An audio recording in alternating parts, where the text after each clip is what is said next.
RRB, l'invité du matin. Bonjour Elisabeth Noir. Bonjour Nicolas. Et ce matin, vous recevez la candidate du MNIS dans la seconde circonscription. Monaïko Aokas, bonjour. Bonjour. Merci d'avoir accepté notre invitation. Alors vous êtes l'une des surprises de cette campagne législative. Pourquoi est-ce que le MNIS a décidé de présenter, à côté du candidat unitaire désigné par le FLNKS et par le Congrès populaire, une candidature et en l'occurrence la vôtre? Alors c'est une candidature qui a été très bien réfléchie, cette candidature dans la deuxième circonscription, dès lors qu'aujourd'hui nous nous positionnons tout de même dans l'unité de la mouvance indépendantiste. Alors ça c'est compliqué à comprendre, parce que eux ils ont mis en avant l'unité, ils ont désigné un candidat, vous étiez au Congrès populaire? Tout à fait. Et nous quelques jours après, vous décidez de présenter votre candidature. Tout à fait. Nous étions à ce congrès populaire qui s'est passé à ND, et nous sommes aujourd'hui dans le comité de stratégique indépendantiste encore aujourd'hui. Donc comment j'explique cela? C'est tout simplement la vision de l'unité qu'aujourd'hui la mouvance indépendantiste a toujours, on va dire, exercée. Elle nous convient. Exemple, les grands partis historiques, les relations qu'ils ont, l'UC et le PALICA, au sein même du même front, FLNKS, ils sont tout de même unis. Donc cette vision de l'unité, au final, elle nous convient aujourd'hui, et au final, on prend exemple sur eux. Alors pourquoi est-ce que vous présentez à côté?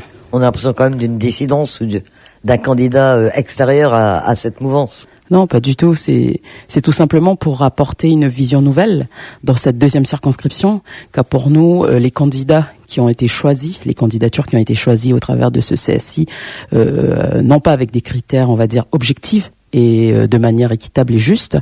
Nous, à ces candidatures qui ont été choisies dans cette deuxième circonscription, nous proposons cette candidature qui est la mienne, parce que aujourd'hui nous défendons cette vision nouvelle, et nous disons que ces deux candidatures qui ont été choisies au travers de cette démarche unitaire dans la deuxième circonscription, ils ne peuvent représenter cette vision que nous défendons aujourd'hui, mais qui sont ils font partie de cette génération d'indépendantistes méritantes et combatives, mais peut-être qui sont dépassés par les enjeux actuels. Enfin, vous les mettez à la retraite, quoi, carrément. Non, pas du tout. On n'est pas dans ce dégagisme ou jeunisme. Mais en revanche, pourquoi dans la première circonscription, est-ce qu'il n'y a pas de candidat? Dans la première circonscription, nous défendons, ça c'est un point important, nous défendons la démarche unitaire, parce que pour nous, ces candidatures qui ont été proposées, dont Madame Wali Waïcha et Monsieur Fidel Malaloua, représentent, on va dire, des candidatures pertinentes pour nous. Mais dans la deuxième, un peu moins. C'est quoi la nouvelle vision que vous voulez défendre, alors, par rapport à la vision ancienne, peut-être, du FLNKS historique? Alors, cette vision, c'est une vision axée sur la souveraineté décoloniale, via un nationalisme kanak totalement assumé et inclusif, auquel nous venons proposer au pays, via l'abattement de l'ensemble des inégalités de tout ordre auxquelles l'ensemble des Calédoniens font face aujourd'hui. L'idée derrière, c'est de s'assumer en tant que pays demain, mais tous ensemble, d'y aller ensemble. Et comment le faire paraître au niveau de l'Assemblée nationale? C'est déjà d'intégrer dans un premier temps une majorité qui va se constituer, en l'occurrence celle du Front de gauche, avec la NUPS, qui aujourd'hui sont tout de même placés en deuxième, juste derrière la majorité présidentielle. La NUPS, c'est la nouvelle Union populaire écologiste et socialiste. Et vous avez déjà soutenu la candidature de Jean-Luc Mélenchon. Tout à fait. À la présidentielle. Donc vous inscrivez dans cette lignée. Ils vous soutiennent? Vous avez des contacts avec eux? On a des contacts déjà avec les camarades de la France Insoumise ici, au niveau local. D'ailleurs, je les salue, l'ensemble des sympathisants aussi. Et le but, c'est cela. La stratégie, c'est cela. Alors concrètement, comment y arriver? Vous savez que l'accord de Nouméa, pour vous, il est terminé, il n'est pas terminé. Vous adoptez l'héritage de l'accord de Nouméa, vous l'approuvez? L'accord de Nouméa, on arrive justement à ce fin de processus de décolonisation. Et donc pour nous, il est important d'aller au-delà de ce cadre. Parce que ce cadre-là, vous le voyez très bien, il a figé dans le marbre l'ensemble des discussions, on va dire, stériles que peut représenter aujourd'hui les deux différents blocs, que ce soit indépendantistes et non indépendantistes, et même au sein même des camps. Donc c'est pour ça que pour nous, il faut passer ce cadre-là. Il faut aller dans un cadre de dialogue, mais où on repositionne vraiment l'ensemble des discussions et du dialogue ici au niveau de la Nouvelle-Calédonie. Parce qu'aujourd'hui, nous sommes arrivés, normalement le but de l'accord de Nouméa, c'était d'arriver à la fin et former une communauté de destin. Aujourd'hui, on est tous divisés. Et alors qui pour participer à ces discussions de sortie de l'accord de Nouméa? L'ensemble des partenaires politiques. de ce pays, Vous qu'ils soient indépendantistes et non indépendantistes. Le pays, on va pas le faire tout seul, on va le faire avec tout le monde. Vous vous distinguez également du FLNKS qui ne veut pour l'instant que des bilatérales avec l'État. Le FLNKS a, en effet, dans le dernier congrès populaire, et dans son congrès aussi populaire, dans son congrès FLNKS, a acté justement le fait de parler en bilatéral avec l'État. Nous, ce que nous disons, ce qui est important, c'est de la discussion avec l'ensemble des partenaires politiques. Ça, c'est important. Et alors, quelle est la solution de sortie d'accord? Quelle est la solution institutionnelle que propose le MNIS? Déjà, nous disons qu'il faut axer, mais réellement, un bilan institutionnel, politique, social et économique au niveau de ces 30 ans d'accord. Il faut le porter.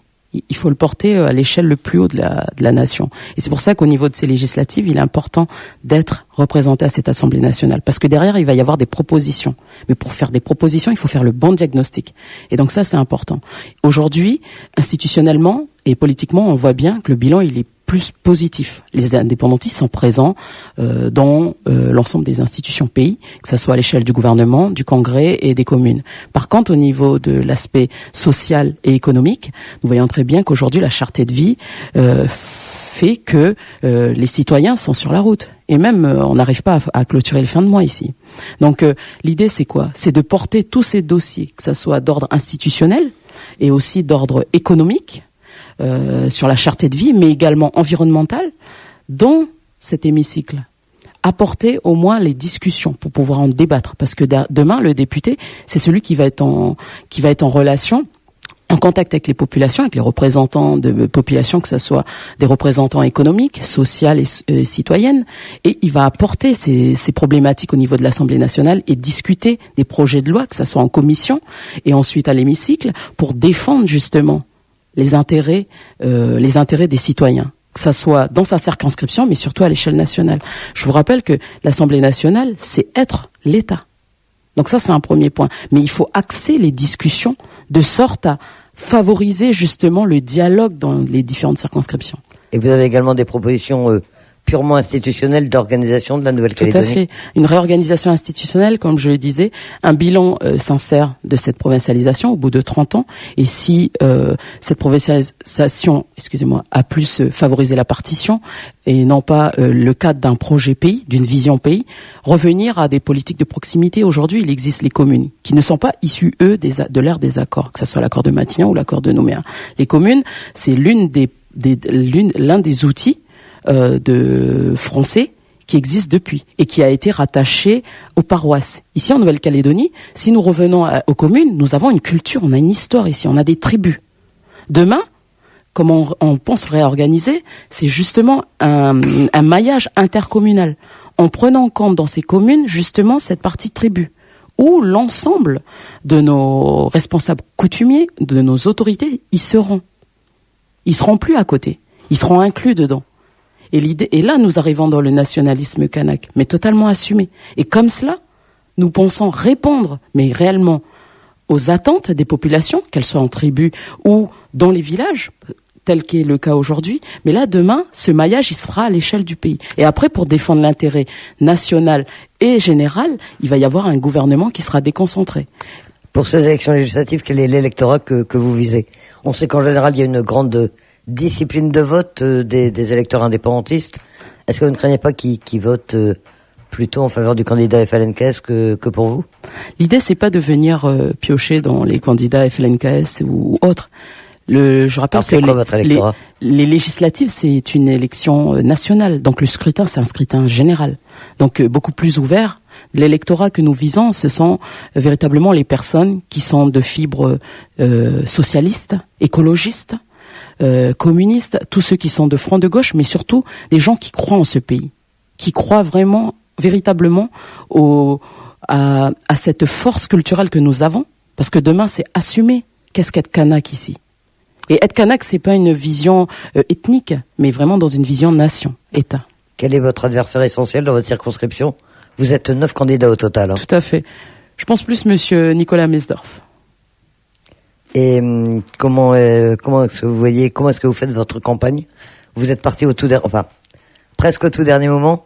Vous aurez le temps de faire des meetings, de vous promener, d'aller sur le terrain? C'est une très grande circonscription. Oui, très grande. En effet, la deuxième circonscription, c'est celle qui va de Yaté jusqu'aux îles Belep. Donc, en effet, on a axé la stratégie de campagne plus sur une campagne média et une campagne réseaux sociaux.